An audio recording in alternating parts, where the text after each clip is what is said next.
મિત્રો, સમતલ ગતિની અંદર છેલ્લા ટોપિકો ઉપર આપણે જઈએ છીએ, પણ ખૂબ જ મહત્વનો ટોપિકો છે, જેમાં આપણે આગળના લેક્ચરની અંદર ચર્ચા કરી હતી, થોડુંક માહિતી આપી હતી. 4.10 પ્રક્ષિપ્ત ગતિ.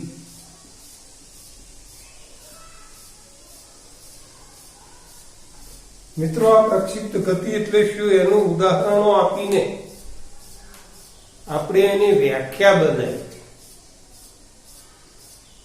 આવી વ્યાખ્યા આપણને પર્ટિક્યુલર વ્યાખ્યા પુસ્તકની અંદર કદાચ જોવા ન મળે તો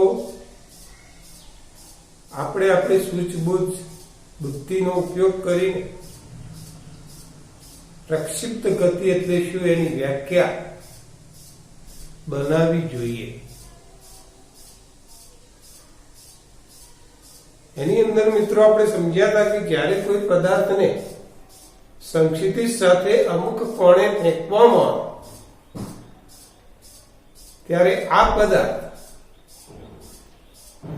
નિયમિત સંક્ષિતિજ વેગ અને નિયમિત ઉર્ધ્વ પ્રવેગથી ગતિ કરે છે.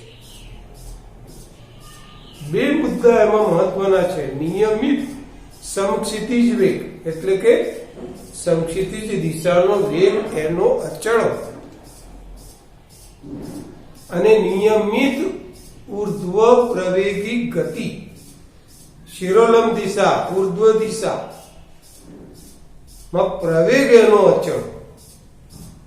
આવી ગતિને આપણે પ્રક્ષિપ્ત ગતિ કહીએ છીએ. મિત્રો, ઉદાહરણો યાદ કરી લો. આપણે ઘણા બધા ઉદાહરણો આપ્યા હતા, એટલે આપણે ઉદાહરણની અંદર જતા નથી, પણ આપણે એ મહત્વની વાત સમજી લઈએ કે આ પ્રક્ષિપ્ત ગતિ જે છે એ સમતલમાં થાય છે. સમતલમાં એટલે કે દ્વિપરિમાણમાં થાય છે. દ્વિપરિમાણ એટલે કે એક્સ અક્ષ અને વાય અક્ષની વચ્ચે થાય છે. એક્સ અને વાય અક્ષ પરસ્પર લંબ છે. તેથી કરીને પ્રક્ષિપ્ત ગતિના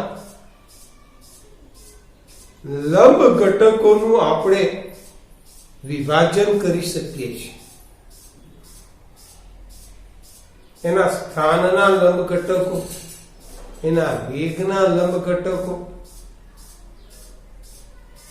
આ લંબ ઘટકોનું આપણે વિભાજન કરી શકીએ છીએ.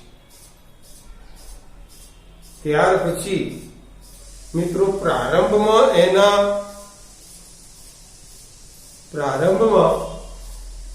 લંબ ઘટકો અને થોડાક સમય પછી ટી સમય પછી એના લંબ ઘટકો. અહીંયા આગળ આપણે પ્રશ્નની પણ ચર્ચા કરતા જઈએ છીએ. એમાં પહેલો પ્રશ્ન મિત્રો પ્રક્ષિપ્ત ગતિની અંદર જે આવે છે આ પ્રમાણે છે કે ભાઈ પ્રક્ષિપ્ત ગતિ એટલે શું?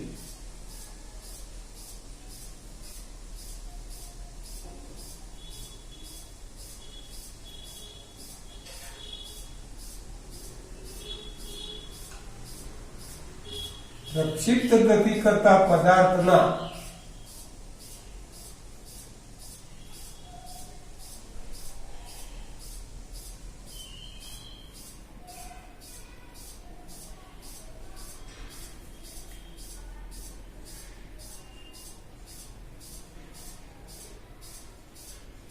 લંબ ઘટકો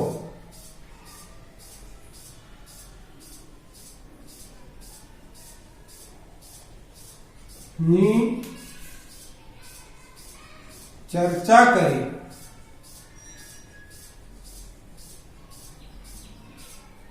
સાબિત કરો કે લંબ ઘટકોની ચર્ચા કરો. અહીંયા સુધી મિત્રો પહેલો પ્રશ્ન આવે તો સૌથી પ્રથમ તો આપણે એની વ્યાખ્યા લખવી જોઈએ કે ભાઈ પ્રક્ષિપ્ત ગતિ એટલે શું. તો આ પ્રક્ષિપ્ત ગતિ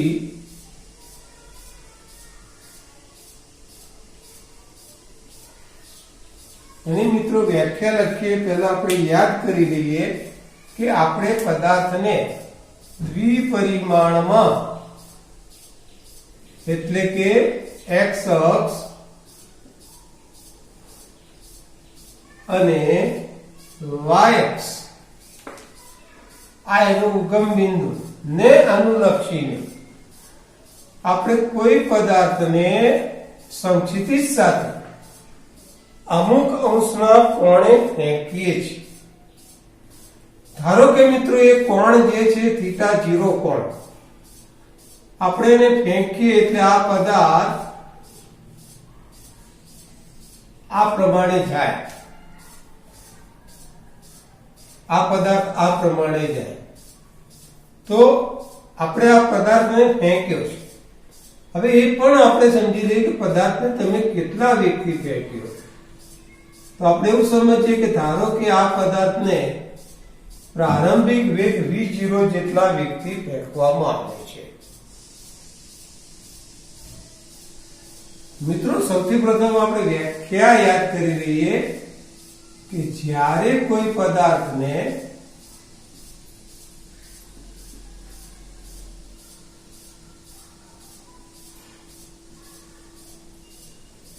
સમક્ષિતિજ સાથે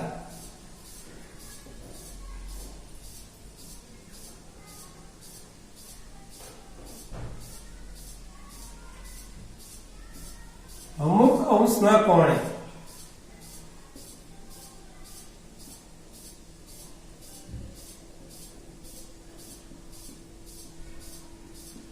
ફેંકવામાં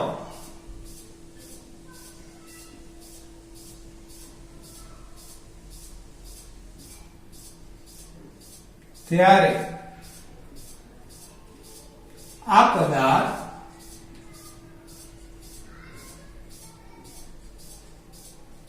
નિયમિત સમક્ષિતિજ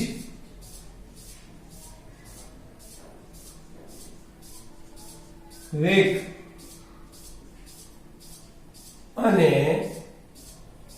નિયમિત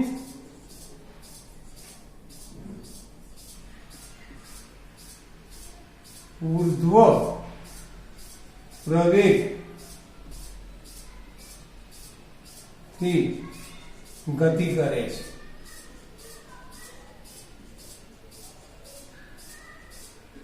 પદાર્થની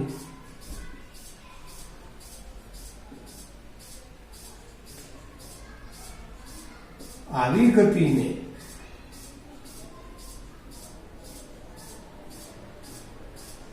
પ્રક્ષિપ્ત ગતિ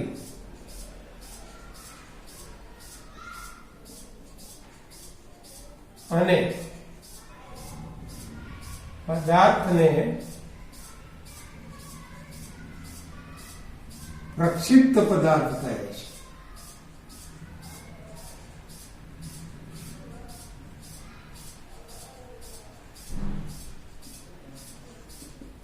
મિત્રો તો વ્યાખ્યાની અંદર બે વાક્યો આપણા મહત્વના છે કે ભાઈ પદાર્થ નિયમિત સમક્ષિતિજ વેગ યાદ રાખવું પડશે ભાઈ. આગળ ઇક્વેશન આપણે સાબિત કરીશું એમાં બે મુદ્દા ખાસ યાદ રાખવાના છે કે સમક્ષિતિજ દિશામાં એનો વેગ અચળ છે અને ઉર્ધ્વ દિશામાં શિરોલંબ દિશામાં એનો પ્રવેગ અચળ છે. વળી આ પદાર્થની આપણે x અને y પરસ્પર લંબ એવા બે અક્ષોની વચ્ચે પ્રક્ષિપ્ત કરીએ છીએ, ફેંકીએ છીએ. તેથી કરીને આપણે એના લંબ ઘટકોનું અલગ અલગ વર્ણન કરી શકીએ. તો આપણે એના લંબ ઘટકોનું વર્ણન કરીએ તો આ પ્રમાણે આપણે ધારણા કરીએ કે ધારો કે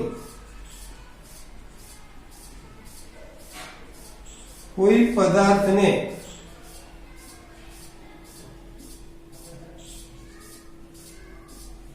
સમક્ષિતિજ સાથે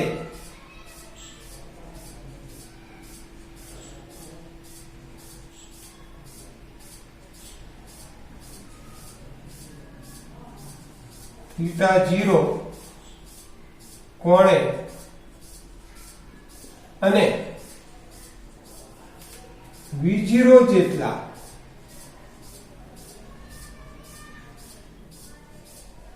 પ્રારંભિક વેગ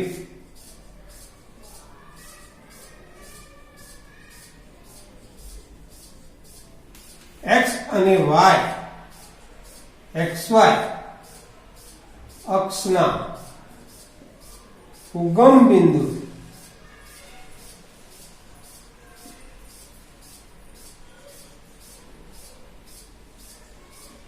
પ્રક્ષિપ્ત કરવામાં આવે છે.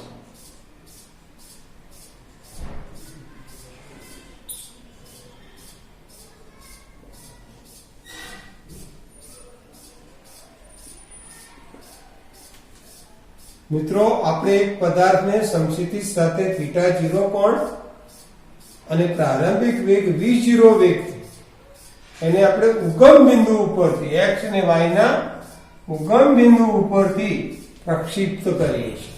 તો એના બે લંબ ઘટકો આપણે વિચારીએ પ્રારંભમાં કે t બરાબર 0 સમયે આ પદાર્થના સ્થાન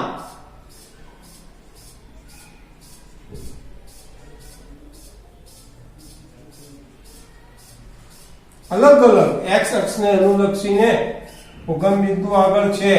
ઉગમ બિંદુ આગળ હોય તો એનો એક યામ 0 થાય. ઉગમ બિંદુ છે એટલે y યામ પણ 0 થાય. આ એનો પહેલા ઘટક, સ્થાનના ઘટક. પદાર્થને આપણે ઉગમ બિંદુથી ફેંકીએ. ઉગમ બિંદુ આગળ x પણ 0 હોય, y પણ 0, એટલે પ્રારંભમાં t બરાબર 0 સમયે આ પદાર્થના ઉગમ બિંદુના સ્થાન x બરાબર 0 અને y બરાબર 0 છે. આ સ્થાનના ઘટકો છે. હવે વેગના ઘટકો મિત્રો આપણે વિચારીએ તો વેગના ઘટકો આપણે જ્યારે વિચારીએ છીએ ત્યારે અહીંયા આગળ θ0 કોણે છે એટલે અહીંયા તમે સમજી શકો છો કે એક લંબ દોરો એટલે આ x ઘટક મળે.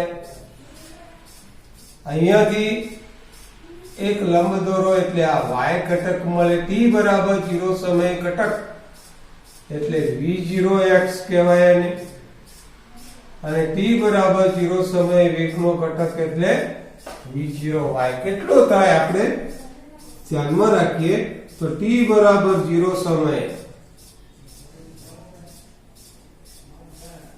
આ પદાર્થના વેગ ના ઘટક તો એનો x અક્ષનો ઘટક છે v0x અને y અક્ષનો ઘટક છે v0y. શોધવો પડે મિત્રો કેટલો થાય.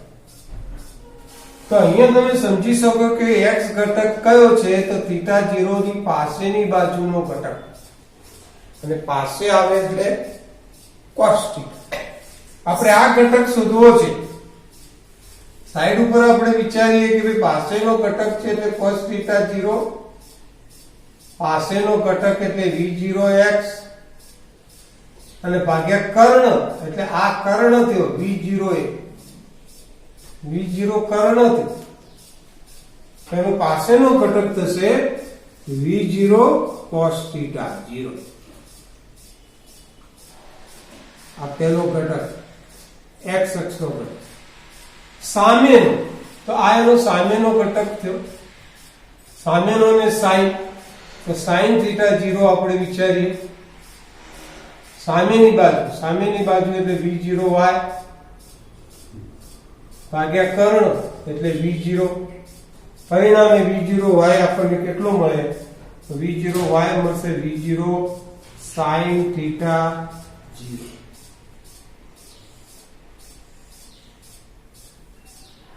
મિત્રો બરાબર અહીંયા આગળ સમજ્યા હશો તમે.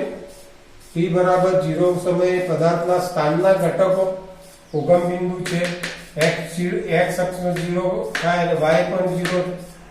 વેગના ઘટકો એટલે આ પાસેની બાજુ cos θ0 v0, સામેની બાજુ v0 sin θ. હવે મિત્રો આગળ t બરાબર 0 સમયની વાત, પણ પદાર્થને આપણે ફેંકીએ છીએ એટલે પદાર્થ ગતિ કરતો કરતો આમ આગળ જાય છે. થોડાક સમય પછી આપણે વિચારીએ કે t બરાબર t સમયે પદાર્થના સ્થાન પદાર્થ ક્યાં હશે તો આપણે ધારવો પડશે પદાર્થના સ્થાન x અને y એટલે કે x અક્ષ પર x સ્થાન છે, y અક્ષ ઉપર y સ્થાન છે.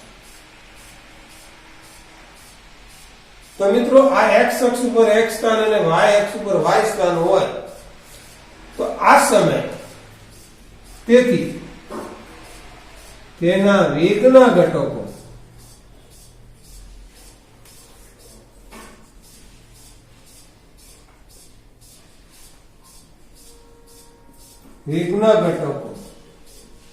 vx અને vy છે. t બરાબર t સમયે પદાર્થના સ્થાન x અને y આગળ હોય તેથી તેના વેગના ઘટકો vx અને vy છે. આપણે ધારણા કરી છે. ધારો કે આગળ શબ્દ લખી શકીએ કે ધારો કે t બરાબર t સમયે પદાર્થના સ્થાન x અને y તેથી તેના વેગના ઘટકો vx અને vy છે. આવું આપણે ધાર્યું.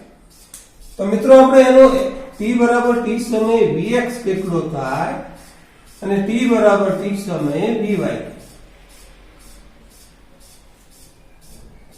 t બરાબર t સમયે vx કેટલો થશે અને t બરાબર t સમયે એનો vy કેટલો. સાથે સાથે આપણે x અને y પણ શોધવાના છે. તો પહેલા આપણે કામ કરી દઈએ કે એના સ્થાનના ઘટકો t બરાબર t સમયે સ્થાનના ઘટકો કે x અને y કેટલા. તો મિત્રો અહીંયા આગળ આપણે હવે સમજવું પડશે કે ભાઈ વેગ એનો જ્યારે સમક્ષિતિજ વાત આવે x અક્ષ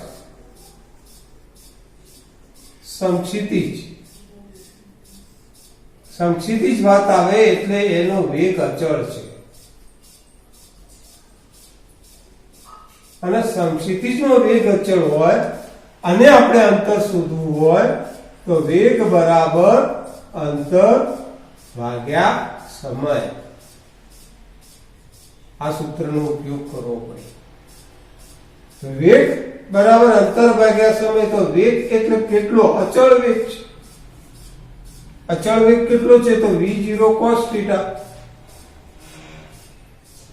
સમક્ષિતિજ દિશામાં આ વેગ અચળ છે અને પરિણામે અંતર એટલે આપણે x શોધવું છે કેટલા સમયમાં? t સમય.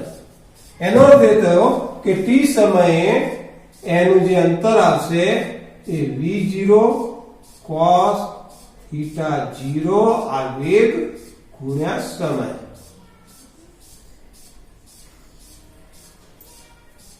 પણ મિત્રો y દિશા આ સમક્ષિતિજ દિશા વાત થઈ આમ થઈ પણ હવે આવે y દિશા.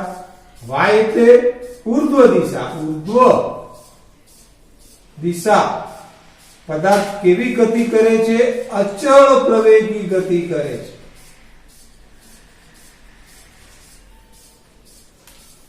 સમક્ષિતિજ દિશામાં વેગ અચળ છે તો અંતર શોધવું હોય તો આપણે સાદા સમીકરણથી શોધી શકીએ.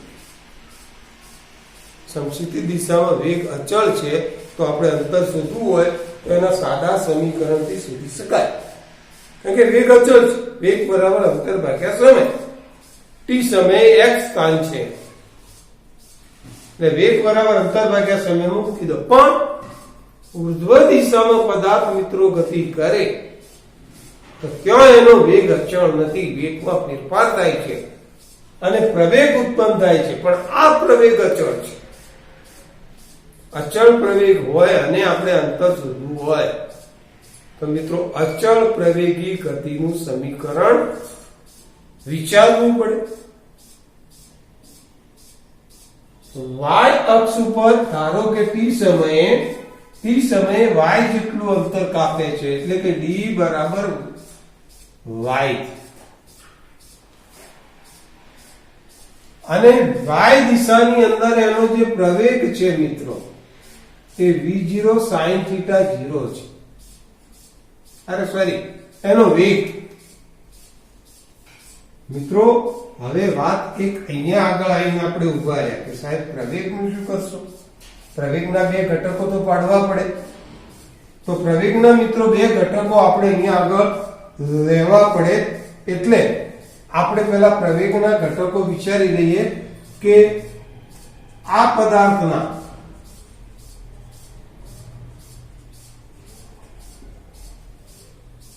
પદાર્થનો પ્રવેગ એ બરાબર એના ઉપર સદિશ દોરીએ તો -g⁻j.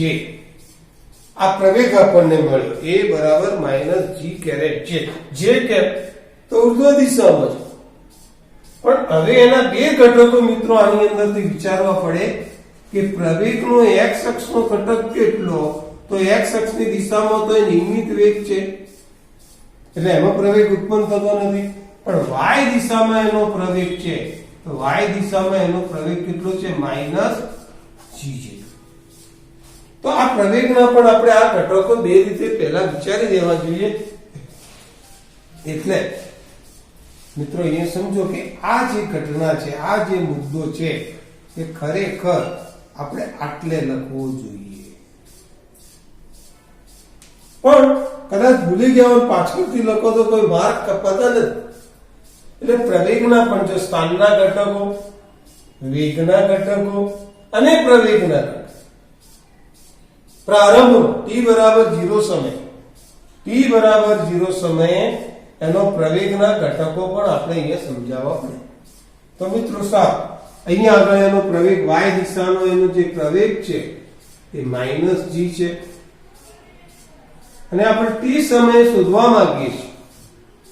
તો એનો અર્થ એ થયો કે d v0t + 1/2 at² સમીકરણ વાપરવું પડે. d ની જગ્યાએ y અક્ષ છે v0y × t વત્તા 1/2 એની જગ્યાએ -g × t². પણ v0y એટલે શું? તો v0 sin θ 0 × t ઓછા 1/2 gt². મિત્રો એની અહીંયા આગળ આપણે સમજૂતી આપીએ છીએ. તો આપણે એના ઘટકો શોધવા માટે આપણે સમીકરણ વાપરીશું y = d = v0 t + 1/2 at². એની અંદર આપણે અહીંયા આગળ સમજીશું કે y = v0y t + 1/2 એની જગ્યાએ મૂકીશું -g × t². તમે અહીંયા આગળ લખી શકો છો કે ભાઈ v0y બરાબર v0 sin θ 0 અને ay બરાબર -g સમય t બરાબર t. તો એને અનુલક્ષીને આપણને જે મળશે v બરાબર v0 sin θ 0 -gt². તો મિત્રો આજે આપણને મળ્યું એકાનેકા t સમયે એના સ્થાનના ઘટકો, t સમયે એના વેગના ઘટકો આપણે મેળવવા છે. અહીંયા આગળ આપણે લખીએ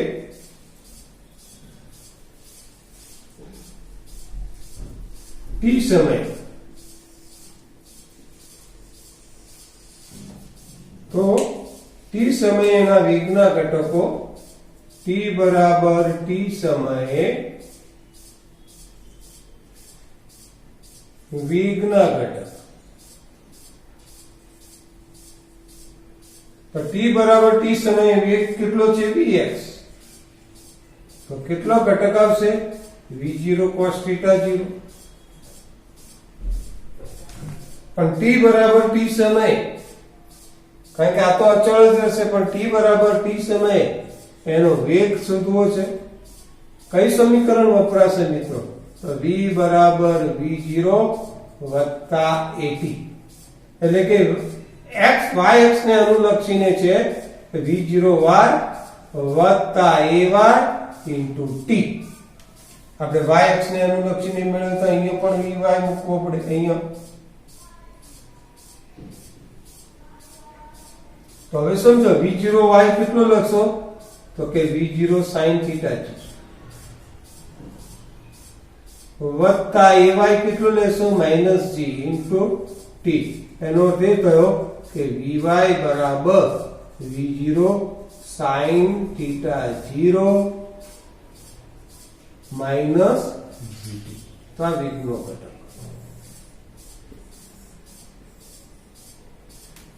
મિત્રો પહેલો પ્રશ્ન આપણને 3 ગુણનો કદાચ આ રીતના મૂકી શકે કે પ્રક્ષિપ્ત ગતિ એટલે શું, પ્રક્ષિપ્ત ગતિ કરતા પદાર્થના લંબ ઘટકોની ચર્ચા કરો.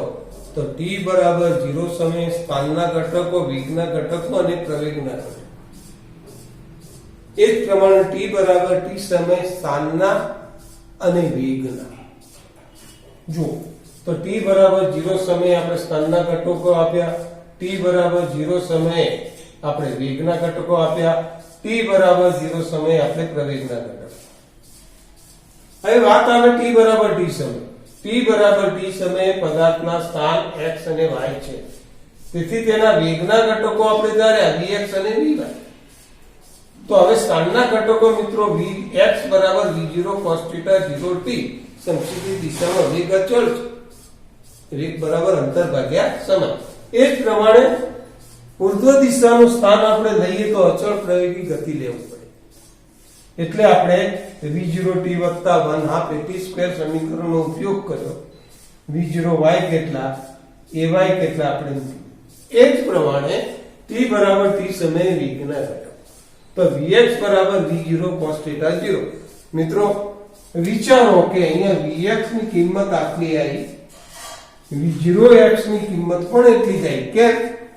એનું કારણ છે કે સમક્ષિતિજ દિશાનો વેગ અચળ. તો ઉર્ધ્વ દિશાનો વેગ, તો એ સમજવા માટે આપણે v બરાબર v0 + at સમીકરણ વાપરો અને એનાથી આપણે આ ઇક્વેશન મેળવ્યું. મિત્રો આ પ્રથમ પ્રશ્ન. હજી આપણે આગળ વધીએ છીએ. બીજો પ્રશ્ન અહીંયા આગળ આપણે મૂકીએ છીએ કે ભાઈ પ્રક્ષિપ્ત ગતિ એટલે શું? પ્રક્ષિપ્ત ગતિ કરતા પદાર્થનો ગતિપથ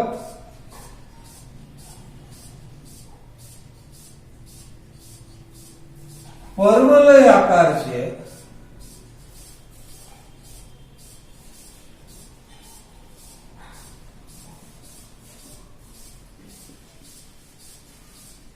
તેમ સાબિત કરો.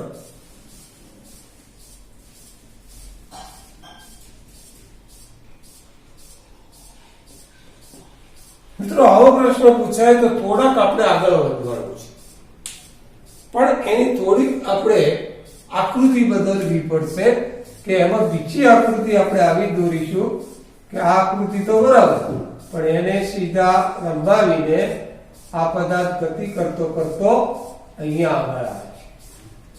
આવા સમયે મિત્રો અહીંયા જુઓ કે આ એનો સમક્ષિતિજ ઘટક, આ એનો શિરોલંબ ઘટક. vx અને vy આકૃતિમાં જોતા રહેજો મિત્રો, ખાસ કરીને આ. હવે પદાર્થ અહીંયા આવે ત્યારે આ એનો સમક્ષિતિજ ઘટક, આ એનો શિરોલંબ ઘટક. આકૃતિમાં જુઓ અહીંયા પદાર્થ હતો ત્યારે એનો vy એની લંબાઈ આપણે વધારે કરી. અહીંયા પદાર્થ આવ્યો એટલે એની લંબાઈ ઘટી. કારણ પદાર્થ જેમ ઉપર જાય તેમ એનો વેગ ઘટતો જાય. પદાર્થ જેમ ઉપર જાય તેમ એનો વેગ ઘટતો જાય. અને જ્યારે આ પદાર્થ અહીંયા આવે ત્યારે એનો સમક્ષિતિજ ઘટક vx હશે, પણ ઉર્ધ્વ દિશાનો ઘટક હશે નહીં. કેમ? કારણ કે અહીંયા vy ઘટક શૂન્ય થાય છે. પદાર્થ ઉપર જાય ઉપર જાય ઉપર જાય, ઉપર તરફનો વેગ હોય જ્યાં સુધી આ પદાર્થનો ઉપર તરફનો વેગ છે ત્યાં સુધી પદાર્થ ઉપર જતો રહેશે. પણ જ્યારે આ પદાર્થ ઉપર જાય તેમ તેમ વેગ ઘટતો જાય, એક બિંદુએ આવીને પદાર્થનો ઉર્ધ્વ દિશાનો વેગ શૂન્ય થઈ જાય છે. હવે પદાર્થ ઉપર જતો નથી, એટલે આ પદાર્થની મહત્તમ ઊંચાઈ થઈ.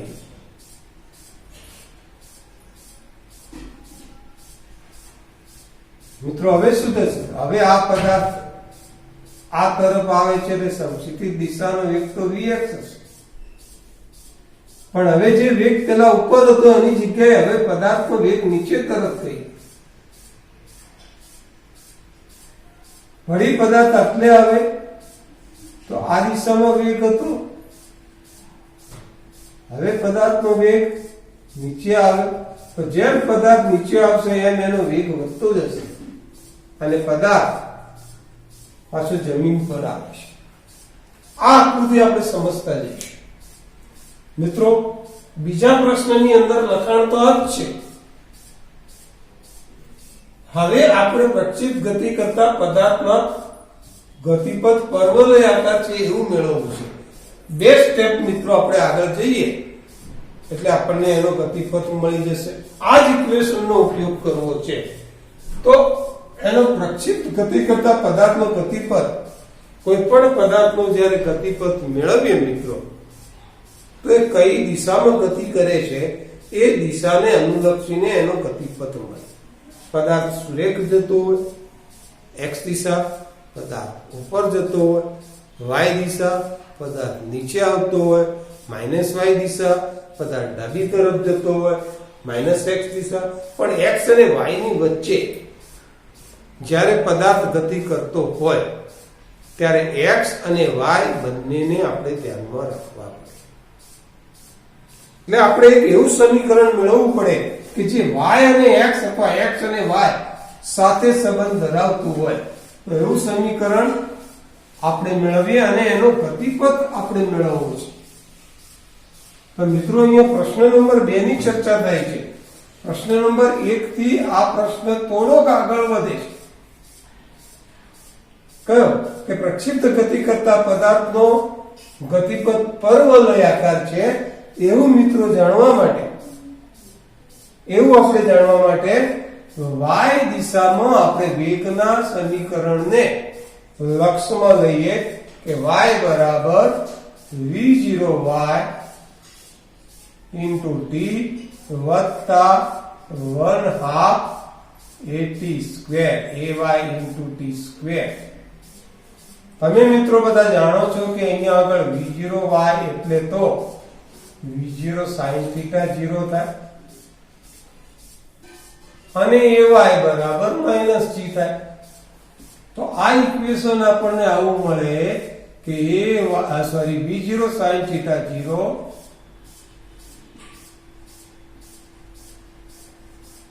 into t માઇનસ ay ની કિંમત -g મૂકી દો અને 1/2 -g into t સ્ક્વેર. મિત્રો જુઓ, હવે આ ઇક્વેશન જે છે એ ખાલી y અક્ષને અનુલક્ષીને છે. y અને x ને અનુલક્ષીને નથી, મતલબ y અને x સાથે સંબંધ ધરાવતું નથી. આપણે એવું કંઈક કરવું પડે કે જેથી કરીને આ y છે તો અહીંયા x આવવું જોઈએ, મતલબ x અને y વચ્ચે સંબંધ ધરાવતું ઇક્વેશન. મિત્રો, આ સમીકરણની અંદરથી t નો લોપ કરવામાં આવે. t નો લોપ કરવો એટલે t ની કિંમત મૂકો. ક્યાંથી મૂકો? તો આપણી જોડે એક આવું ઇક્વેશન છે x બરાબર v0 cos θ 0 into t. હવે જો ઉપરના સમીકરણની અંદર t બરાબર x ભાગ્યા v0 cos θ 0 મૂકવામાં આવે તો t ની જગ્યાએ આ કિંમત મૂકશો એટલે x આવી જશે. પરિણામે આપણને એના ગતિપથની માહિતી મળશે. તો y બરાબર v0 sin θ 0 ગુણ્યા x upon v0 cos θ 0 minus 1/2 જી p ની કિંમત x upon v0 cos θ 0 કૌંસ પૂરાનો વર્ગ. આનો આપણે મિત્રો સાદુરૂપ આપતા જઈએ. હવે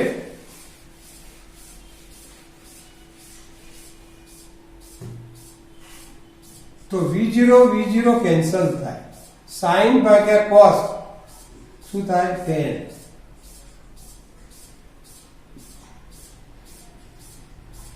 ઓછા મિત્રો અહીંયા કૌંસ g એમ ના એમ રાખીએ, કૌંસ ખોલીએ એટલે x નો વર્ગ થાય ભાગ્યા 2, પછી આ પણ કૌંસમાં છે ખોલવાથી વર્ગ થશે v0 square cos square theta 0. મિત્રો સરળતા ખાતર આ આપણે કૌંસમાં લઈએ, આ એને બહાર કાઢીએ. કારણ શું? આ પદ અચળ છે, x એ ચલ છે. જો આની જગ્યાએ આપણે a અને આની જગ્યાએ b મૂકીએ તો y બરાબર ax ઓછા bx સ્ક્વેર થાય.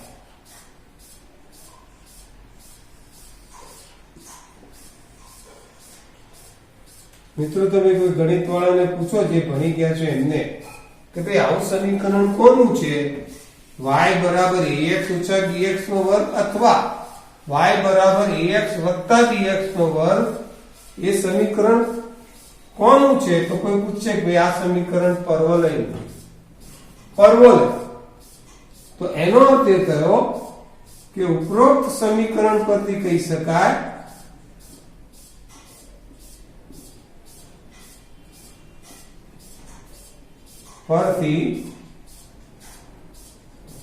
શકાય કે પ્રક્ષિપ્ત ગતિ કરતો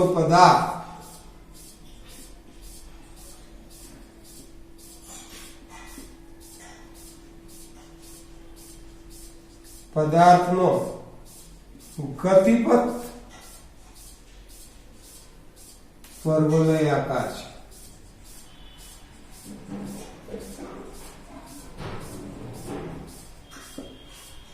તો મિત્રો આ બીજો પ્રશ્ન આપણે આ રીતે વિચારી શકીએ. તો પહેલા પ્રશ્નથી થોડાક આપણે આગળ વધવાનું છે, આટલા સ્ટેપ. એની અંદર પરવલય એના ગતિપથની માહિતી જોઈતી હોય તો x અને y વચ્ચે સંબંધ ધરાવતું ઇક્વેશન આપણે મેળવવું પડે છે ગતિનું, એટલે અંતરનું. તો અહીંયા આગળ આ ઇક્વેશન આપણે લઈએ, એમાં કિંમત મૂકીએ. હવે વિચારીએ કે ભાઈ y તો છે, y અને x સાથે સંબંધ ધરાવતું સમીકરણ લાવવા માટે અહીંયા x લાવવું પડે, અને x લાવવા માટે આપણે આ ઇક્વેશનનો ઉપયોગ કરી આમાં t ને કરતા કર્યા, આમાં મૂકી દીધા અને જોયું તો ભાઈ આ સમીકરણ ax bx સ્ક્વેર એ પરવલયનું સમીકરણ છે. માટે એમ કહી શકાય કે પ્રક્ષિપ્ત ગતિ કરતા પદાર્થનો ગતિપથ પરવલયાકાર છે. મિત્રો છેલ્લા પ્રશ્ન ઉપર હવે આપણે જઈએ. તો પ્રક્ષિપ્ત ગતિ એટલે શું?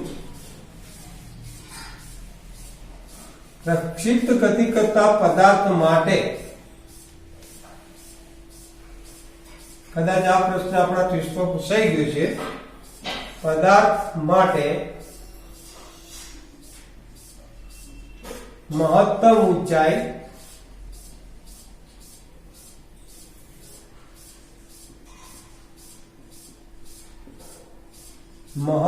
ઊંચાઈ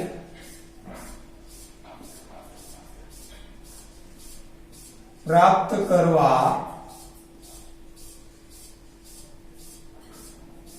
લાગતો સમય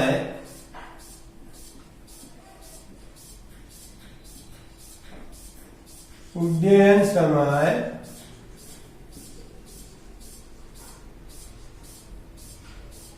અને અવધિના સમીકરણો મેળવો.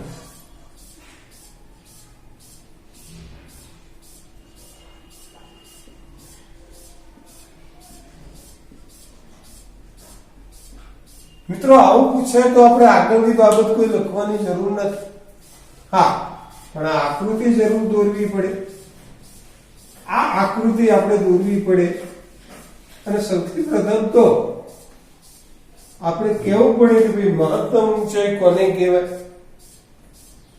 તો મિત્રો એના માટે મેં તમને વાત કરી કે મહત્તમ ઊંચાઈ, કે ધારો કે આપણે આ પદાર્થને આમ ફેંકીએ છીએ, પદાર્થ ઉપર જાય છે, પદાર્થ છે કે આટલા સુધી આવે તો કઈ આ એની મહત્તમ ઊંચાઈ ના કહેવાય. કેમ?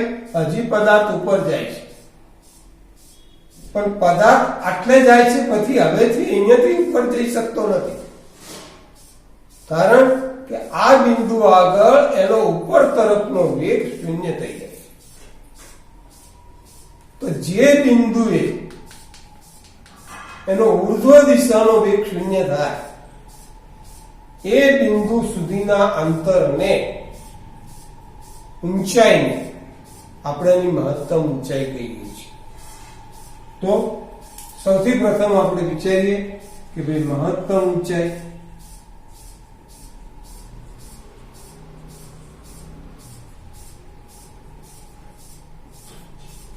મિત્રો અહીંયા આગળ મહત્તમ ઊંચાઈની માહિતી આપણે લેવાની છે, પણ આ મહત્તમ ઊંચાઈ શોધવા માટે સૌથી પ્રથમ આપણે બીજા નંબરનું મહત્તમ ઊંચાઈ પ્રાપ્ત કરવા લાગતો સમય પહેલા વિચારવું પડશે. આ મહત્તમ ઊંચાઈ પ્રાપ્ત કરવા લાગતો સમય શોધીએ. એની અંદર મહત્તમ ઊંચાઈની સમજ આપી દેવાની કે જે બિંદુએ પદાર્થનો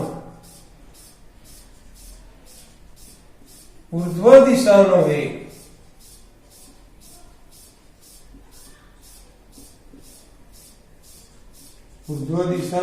એટલે vy બરાબર 0 થાય તે બિંદુની ઊંચાઈને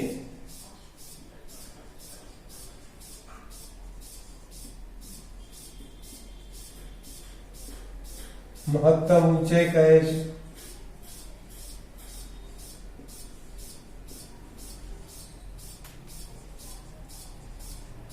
મિત્રો આની સમજ આપણે આગળ લઈશું, પણ પહેલા આપણે એનો સમય શોધવો છે. મહત્તમ ઊંચાઈ પ્રાપ્ત કરવા લાગતો સમય આપણે ધારણા કરીએ કે ધારો કે મહત્તમ ઊંચાઈ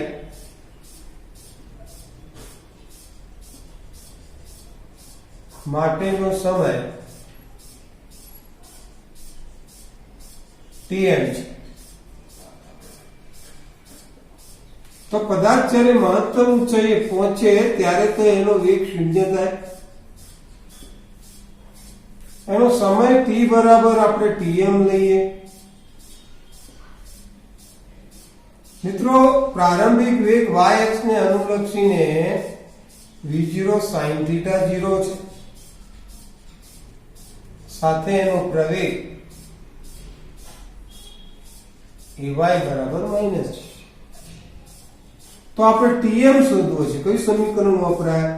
તો v બરાબર v0 વત્તા at. બસ મિત્રો આ ખબર પડશે ને તો આખી થિયરી સરળતાથી ભૂક્યા વગર આવશે. તો y અક્ષને અનુલક્ષીને છે એટલે y મૂકી દઈએ. હવે વિચારીએ તો v0y એટલે અહીંયા vy ની કિંમત 0 મૂકી દઈએ, v0y ની કિંમત v0 sin θ 0 મૂકીએ, ay ની કિંમત -g, t ની જગ્યાએ મૂકીએ t. તો મિત્રો આપણે tm તારવવો છે.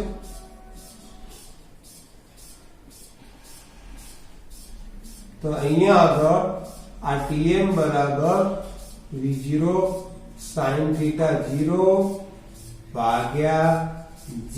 આ tm.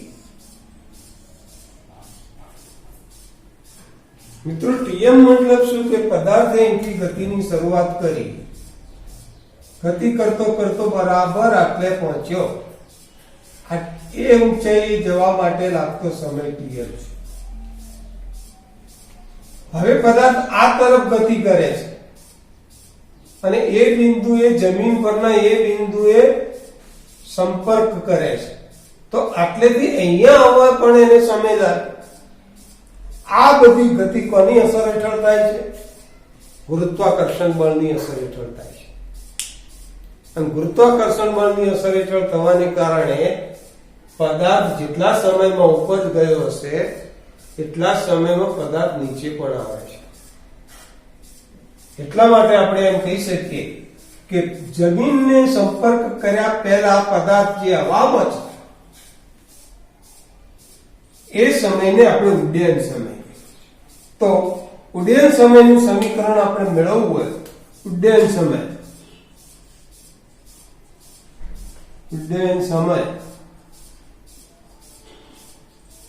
તો ઉડ્ડયન સમયને આપણે TF કહીએ.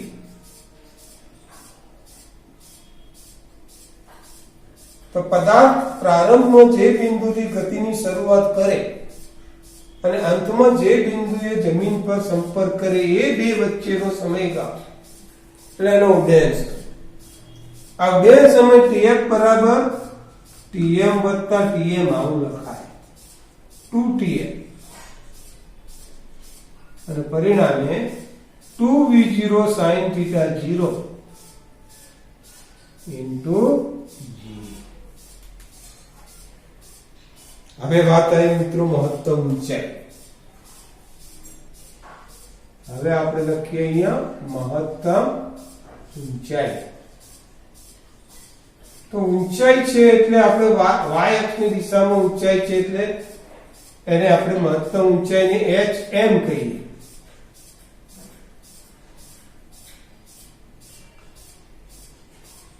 અને ઉર્ધ્વ દિશામાં છે એટલે v0y નો ઘટક આપણે જરૂર પડશે તો v0 sin theta 0 લઈએ.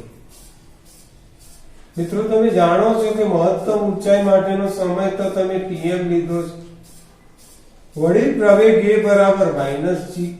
તો આપણે આ ઇક્વેશન વાપરીએ, d બરાબર v0t વત્તા 1/2 at સ્ક્વેર, પણ y અક્ષને અનુલક્ષીને છે એટલે v0y ઉડ્ડયન સમય, આ ty આ tm. d બરાબર આપણે hm મૂકી. તો મિત્રો અહીંયા hm is equal to v0 sin theta 0 ગુણ્યા tm વત્તા ay એટલે -g into tm નો વર્ગ. હવે તમને ખ્યાલ આવ્યો કે પહેલા આપણે મહત્તમ ઊંચાઈ કેમ ના મેળવી? કારણ કે આપણી જોડે TM ની કિંમત પહેલા નથી, આપણે એને મેળવી. મહત્તમ ઊંચાઈ પ્રાપ્ત કરવા લાગતો સમય. તો હવે આ કિંમત જો અહીંયા મૂકવામાં આવે તો v0 sin theta 0 ગુણ્યા tm આવશે v0 sin theta 0 into g minus મૂકો મિત્રો, 1/2 g કૌંસમાં v0 sin theta 0 sin theta 0 upon g એનો વર્ગ. સાદુરૂપ આપો, v0 sin theta 0 ગુણ્યા v0 sin theta 0 એટલે v0 નો વર્ગ sin નો વર્ગ theta 0 ભાગ્યા g.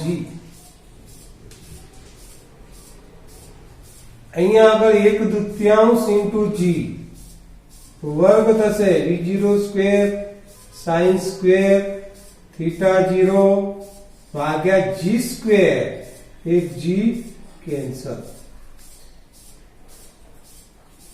મિત્રો v0 square sin square theta 0 upon g ને કોમન કાઢો તો આટલામાં શું વધે? 1. પેલી બાજુ 1/2. મિત્રો સીધું આવડતું હોય તમે કરી શકો છો કે આ એક છેડા અડધો છે, આ એક v0 square sin theta 0 into g1 અને આ અડધો, એકમાંથી અડધો બાદ કરો, 1 રૂપિયામાંથી 50 પૈસા બાદ કરો, 50 પૈસા વધે, અડધું વધે. તો અહીંયા સીધું આપણે એમ કહી શકીએ કે એનો જવાબ જે આવે તે v0 square sin square theta 0 ભાગ્યા 2g મહત્તમ ઊંચાઈ પ્રાપ્ત કરવા લાગતો સમય। છેલ્લી વાત કરી દઈએ અવધિ।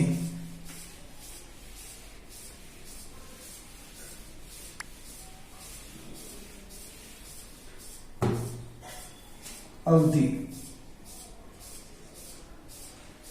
મિત્રો અવધિને સંકેતમાં આપણે આર કહીએ છીએ। અવધિ કોને કહેવાય?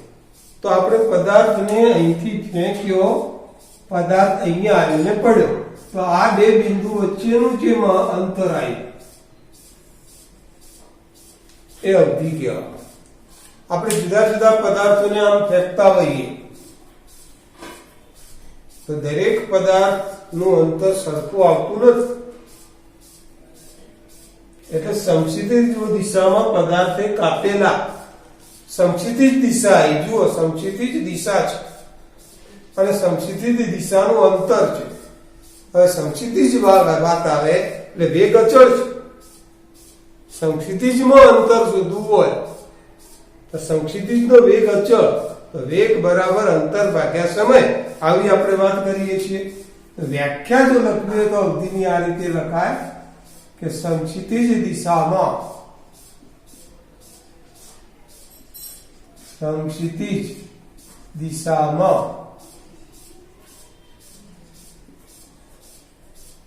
કાપેલા મહત્તમ અંતરને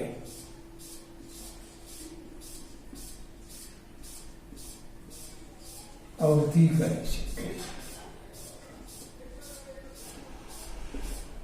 સમક્ષિતિજ દિશામાં અંતર કાપે છે, સમક્ષિતિજ દિશાનું અંતર x, એ આપણે અવધિ તરીકે શોધવાનું છે। મિત્રો તમે બીજું પણ જાણો છો કે સમક્ષિતિજ દિશાનો વેગ તો એનો અચળ છે v0 cos θ 0। આપણે અંતર શોધવું છે સમય આધારે, કેટલા કે ભાઈ આટલેથી આટલો સમય એટલે ઉડ્ડયન સમય થયો, આ સમય ઉડ્ડયન સમય થયો, તો t બરાબર tf સમય, વેગ બરાબર અંતર ભાગ્યા સમય, તો અંતર એટલે કે આ બરાબર વેગ એટલે vx અને ગુણ્યા સમય એટલે tf, તો અવધિ r બરાબર vx into tf। તમે આની જગ્યાએ v0x લખો તો ચાલે, કારણ કે વેગ તો અચળ છે, સમક્ષિતિજ દિશાનો વેગ અચળ, તો અહીંયા શું થશે v0 cos θ 0 into tf।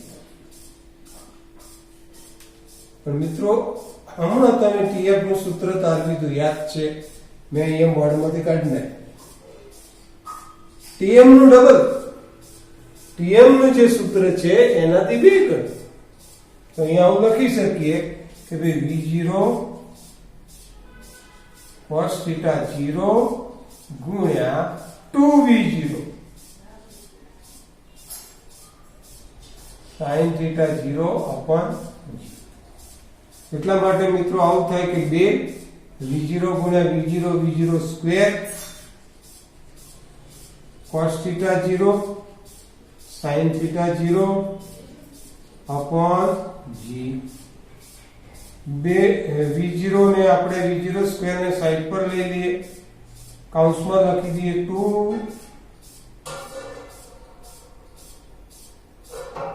cos θ। tf ની કિંમત આપણે મૂકીએ છીએ, tm ની એટલે tf ની ડબલ, tm ની કિંમત આપણે v0 sin θ 0 upon g, તો tf ની કિંમત એના બી બે ગણી થાય, તો tf બરાબર 2v0 sin θ 0 upon g। આ કિંમત આપણે આની અંદર આપણે મૂકી દઈએ છીએ, એટલે આ સમીકરણ આપણને આવું મળે। હવે આ બે ને છે એને આપણે cos સાથે લઈ લઈએ, એટલે 2 cos θ 0 sin θ 0 એનું એક સૂત્ર આપણને મળે છે 2 cos θ 0 sin θ 0 બરાબર sin 2 θ 0 sin 2 θ 0 અને પરિણામે મિત્રો અહીંયા આગળ આપણે 2 θ 0 તો એના કારણે આપણને અડધીની કિંમત મળશે v0 square sin 2 θ 0 upon g આ અડધીનું સૂત્ર. હવે એક મહત્વની બાબતની આપણે ચર્ચા કરી લઈએ કે જે ઓબ્જેક્ટિવ અથવા તો નીટની પરીક્ષાની અંદર આપણને મદદરૂપ થાય. આપણે હાલ જોયું કે અડધીનું જે સૂત્ર હતું એ v0 square sin 2 θ 0 upon g અને મહત્તમ ઊંચાઈનું સૂત્ર જે હતું એ v0 square sin square θ 0 upon g. તો મિત્રો અહીંયા આપણે સમજવું છે કે જ્યારે આપણે કોઈ પદાર્થને ફેંકતા હોઈએ ત્યારે આ પદાર્થ ક્ષિતિજ દિશામાં વધારે અંતર કાપે તે રીતે પદાર્થને ફેંકવો છે. આપણે પદાર્થને કેવી રીતે ફેંકીશું? સામાન્ય રીતે આપણે પદાર્થને આમ ફેંકતા હોઈએ ત્યારે તાકાતનો બળનો ઉપયોગ કરીએ છીએ. સાથે જો કળનો ઉપયોગ કરવામાં આવે તો બળ અને કળની સાથે આપણે પદાર્થનું મહત્તમ અંતરે મોકલી શકીએ છીએ. અને એના માટે મિત્રો આપણે આ પદાર્થને એવી રીતે ફેંકો કે આ ખૂણો એવો બને કે જેથી કરીને આપણને sin 2 θ 0 ની કિંમત મહત્તમ મળે. મહત્તમ એટલે કેટલી? તો sin 2 θ 0 ની કિંમત 1 મળે. sin 2 θ 0 ની કિંમત 1 ક્યારે મળે? કે આ ખૂણો 90 થાય ત્યારે. આ ખૂણાને આખા ખૂણાને 90 કરવા માટે θ 0 ને આપણે 45 અંશના કોણે ફેંકવો જોઈએ. તો આવું લખી શકાય કે મહત્તમ અવધિ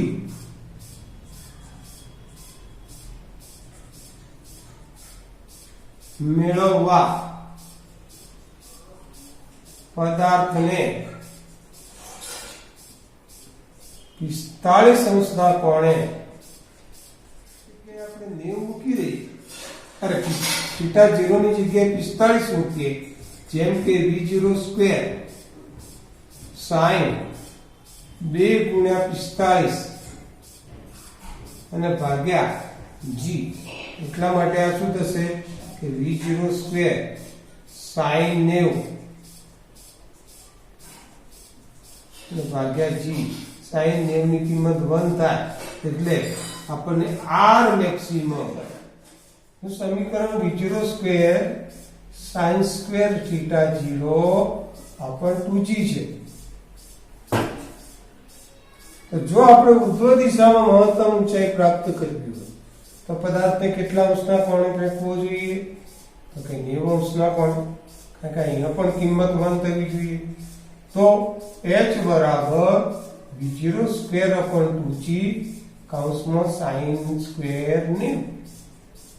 sin 90 એટલે 1 અને પરિણામે h મેક્સિમમ જે મળે એ આપણને v0 સ્ક્વેર upon 2g. માટે યાદ રાખજો કે પદાર્થને સમક્ષિતિજ દિશામાં મહત્તમ અંતર કાપવા માટે 45 અંશના કોણે અને ઉર્ધ્વ દિશામાં મહત્તમ અંતર કાપવા માટે 90 અંશના કોણે ફેંકવો જોઈએ. મિત્રો અહીંયા પ્રક્ષેપ ગતિની થિયરી પૂરી કરીએ. વારંવાર વાંચવાનું, એને તૈયાર કરવાનું. એકવાર વાંચવાથી ના આવડે, વારંવાર લખવાનું, દઢીકરણ કરવાનું, કારણ કે થિયરી બહુ મહત્વની છે. આગળ પણ આપણને આ કામ આવે.